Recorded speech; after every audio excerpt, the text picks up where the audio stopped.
Hi hello, ಹೇಗಿದ್ದೀರಾ ಎಲ್ಲರೂ? I hope ಎಲ್ಲರೂ ಚೆನ್ನಾಗಿದ್ದೀರಾ ಅಂದ್ಕೊಂಡು ಇವತ್ತು ನಾನು ರೋಸ್ಟೆಡ್ ರವಾದಿಂದ ಕೇಕ್ ಮಾಡೋದನ್ನು ತೋರಿಸ್ತಾ ಇದ್ದೀನಿ. ತುಂಬ ಚೆನ್ನಾಗಾಗಿತ್ತು. ಬನ್ಸಿ ರವಾದಿಂದ ಆದರೂ ಮಾಡ್ಕೋಬಹುದು ನೀವು, ಹಾಗೆ ರೋಸ್ಟೆಡ್ ರವಾ ಅದರಿಂದಾದರೂ ನೀವು ಮಾಡ್ಕೋಬೋದು. ಉಪ್ಪಿಟ್ಟು ಅಥವಾ ಸ್ವೀಟಿಗೆಲ್ಲ ಯೂಸ್ ಮಾಡ್ತೇವಲ್ವ, ಆ ರವಾದಿಂದ ನಾನಿವತ್ತು ಮಾಡಿದ್ದೀನಿ. ಇಲ್ಲಿ 1 ಕಪ್ ಆಗುವಷ್ಟು ನಾನು ರವೆನ ಹಾಕೋತಾ ಇದ್ದೀನಿ. ಅರ್ಧ ಕಪ್ ಆಗುವಷ್ಟು ನಾನು ಸಕ್ಕರೆ ಹಾಕೋತಿದ್ದೀನಿ. ಸಕ್ಕರೆ ಹೆಚ್ಚು ಕಡಿಮೆ ಮಾಡ್ಕೋಬೋದು. ನಾನು ಮಾಡಿದ ಸಿಹಿ ಸರಿಯಾಗಿತ್ತು. ತುಂಬ ಜಾಸ್ತಿ ಇಷ್ಟಪಡೋರು ಇನ್ನೂ ಜಾಸ್ತಿ 1 ಕಪ್ ಆಗುವಷ್ಟು ನೀವು ಹಾಕೋಬಹುದು. ಇವೆರಡನ್ನು ಚೆನ್ನಾಗಿ ಮಿಕ್ಸ್ ಮಾಡ್ಕೊಳ್ಳೋಣ. ಇಲ್ಲಿ 1 ಕಪ್ ಆಗುವಷ್ಟು ನಾನು ಹಾಲು ಹಾಕೋತಾ ಇದ್ದೀನಿ. ಉಗುರು ಬಿಸಿ ಹಾಲು ಹಾಕೋತಾ ಇದ್ದೀನಿ. ಹಾಲಿನ ಪ್ರಮಾಣ ಸ್ವಲ್ಪ ಹಾಕ್ಕೊಂಡು ಕಲಿಸ್ಕೊಳ್ಳಿ. ಇದನ್ನ ಚೆನ್ನಾಗಿ ಮಿಕ್ಸ್ ಮಾಡ್ಕೋಬೇಕು. ತುಂಬ ಜಾಸ್ತಿಯಾಗಿ ಲಿಕ್ವಿಡ್ ಏನಾದರೂ ಆದರೆ ಮತ್ತೆ ಸ್ವಲ್ಪ ನೀವು ರವಾನಾದರೂ ಹಾಕೋಬೋದು. 1 ಕಪ್ಪಿಗೆ 1 ಕಪ್ ರವಾಗೆ 1 ಕಪ್ ಹಾಲು ಸರಿ ಹೋಗಿತ್ತು ನನಗೆ. ಇದನ್ನ ಚೆನ್ನಾಗಿ ಮಿಕ್ಸ್ ಮಾಡಿಕೊಂಡು ಒಂದು 15 ಮಿನಿಟ್ವರೆಗೂ ನಾವು ಇದನ್ನು ರೆಸ್ಟ್ ಮಾಡಲಿಕ್ಕೆ ಇಡೋಣ. ಹಾಗೆ ನನ್ನ ಚಾನಲನ್ನು ಸಬ್ಸ್ಕ್ರೈಬ್ ಮಾಡದೆ ಯಾರೆಲ್ಲ ನೋಡ್ತಾ ಇದ್ದೀರಾ ಪ್ಲೀಸ್ ಸಬ್ಸ್ಕ್ರೈಬ್ ಮಾಡಿ. ಹಾಗೆ ಫ್ರೆಂಡ್ಸ್ ಆ್ಯಂಡ್ ಫ್ಯಾಮ್ಲಿಗೆ ವಿಡಿಯೋ ಇಷ್ಟ ಆಗಿದರೆ ಶೇರ್ ಮಾಡೋದನ್ನು ಮರಿಬೇಡಿ. ಚಾನಲನ್ನು ಸಪೋರ್ಟ್ ಮಾಡಿ.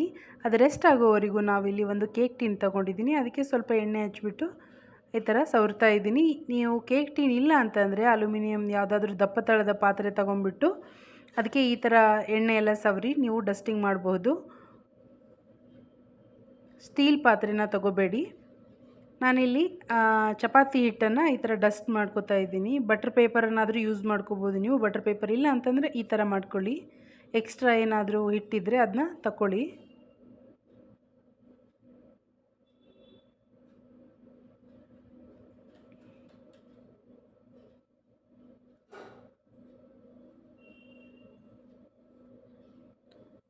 ಇದು 15 ಮಿನಿಟ್ಸ್ ಆಗಿದೆ. ಇದನ್ನ ಮಿಕ್ಸಿ ಜಾರಿಗೆ ಹಾಕ್ತಾ ಇದ್ದೀನಿ ನಾನು. ಇದನ್ನ ಒಂದು ಸತ ಮಿಕ್ಸಿ ಮಾಡ್ಕೊಂಡು ಬನ್ನಿ. ನೋಡಿ ಇಷ್ಟು ಚೆನ್ನಾಗಿ ಮಿಕ್ಸ್ ಆಗಿದೆ. ಸ್ವಲ್ಪ ರವೆ ಅಲ್ವಾ, ಅದು ಫೈನ್ ಆಗಲ್ಲ.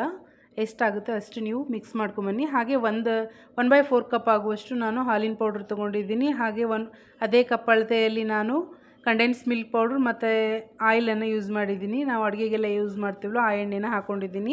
ಬೇಡ ಅಂದರೆ ನೀವು ತುಪ್ಪ ಬೆಣ್ಣೆ ಏನಾದರೂ ಹಾಕ್ಕೋಬಹುದು. ಹಾಗೆ ಇಲ್ಲಿ ಒಂದು ಈನೋ ಪ್ಯಾಕೆಟನ್ನು ನಾನು ಹಾಕ್ಕೊಂಡಿದ್ದೀನಿ. ಈನೋ ಇಲ್ಲ ಅಂದರೆ ಅಡುಗೆ ಸೋಡಾನ ಯೂಸ್ ಮಾಡ್ಕೋಬೋದು 1 ಸ್ಪೂನ್ ಆಗುವಷ್ಟು. ಇದನ್ನೆಲ್ಲ ಚೆನ್ನಾಗಿ ಮಿಕ್ಸಿ ಮಾಡ್ಕೊಂಬಂದಿದ್ದೀನಿ. ದಿಢೀರನೇ ನಾವು ಇದನ್ನು ಮಾಡ್ಕೋಬೋದು ತುಂಬ ಸುಲಭವಾಗಿ. ಮಕ್ಕಳಿಗೆಲ್ಲ ತುಂಬ ಇಷ್ಟ ಆಗುತ್ತೆ. ಹೊರಗಡೆ ಸಿಗುವ ಕೇಕ್ಗಿಂತ ಮನೇಲಿ ಈಸಿಯಾಗಿ ನಾವು ಇದನ್ನ ಮಾಡಿಕೊಡ್ಬೋದು. ಒಂದು ಸಲ ಇದನ್ನ ಈ ಥರ ಟ್ಯಾಪ್ ಮಾಡ್ಕೊಳ್ಳಿ. ಒಂದು 15 ನಿಮಿಷ ಆಗೋವರೆಗೂ ನಾನು ಬಾಣಲಿನ ಫ್ರೀ ಹೀಟ್ ಮಾಡ್ಕೊಂಡಿದ್ದೆ.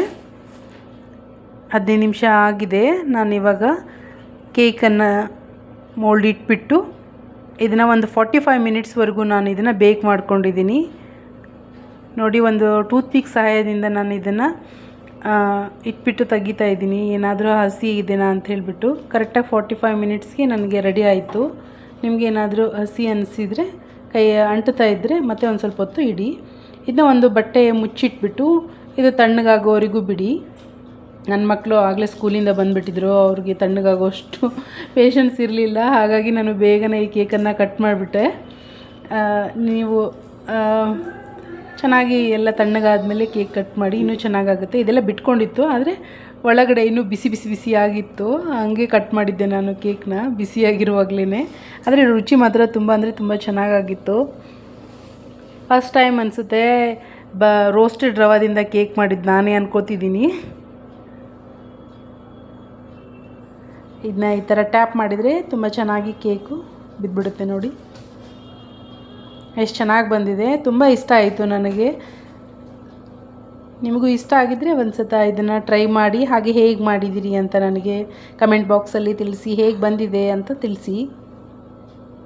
ತುಂಬ ಫ್ಲಫಿಯಾಗಿ ಸಖತ್ತಾಗಿ ಬಂದಿತ್ತು. ಯಾವುದು ಎಗ್ಗು ಏನೂ ಹಾಕಿಲ್ಲ. ಅತಿಯಾಗಿ ಮನೇಲಿ ಏನು ಸಿಗುತ್ತೆ ಅದರಿಂದ ನಾವು ಈಸಿಯಾಗಿ ಇದನ್ನು ಮಾಡ್ಕೊಂಡು ತಿನ್ಬೋದು. ತುಂಬ ಚೆನ್ನಾಗಾಗಿತ್ತು. ನೀವು ಒಂದು ಸತ ಇದನ್ನು ಟ್ರೈ ಮಾಡಿ. ತುಂಬ ಫ್ಲಫಿಯಾಗಿ ಚೆನ್ನಾಗಿ ಬಂದಿತ್ತು ನೋಡಿ.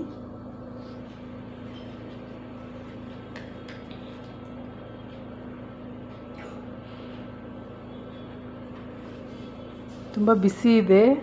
ಬಿಸಿಲೇ ನಾನು ಕಟ್ ಮಾಡ್ತಾ ಇದ್ದೀನಿ. ನಿಮಗೂ ಇಷ್ಟ ಆಗಿದೆ ಅಂದ್ಕೊಂಡಿದ್ದೀನಿ. ವಿಡಿಯೋ ಇಷ್ಟ ಆಗಿದ್ರೆ ಲೈಕ್ ಕಮೆಂಟ್ ಮಾಡೋದನ್ನು ಮರಿಬೇಡಿ. ಹೀಗೆ ಚಾನಲ್ನ ಸಪೋರ್ಟ್ ಮಾಡ್ತಾಯಿರಿ. ಸಿಗೋಣ ಮತ್ತೆ ಮುಂದಿನ ಒಂದು ವಿಡಿಯೋದಲ್ಲಿ. Bye bye. Thank you.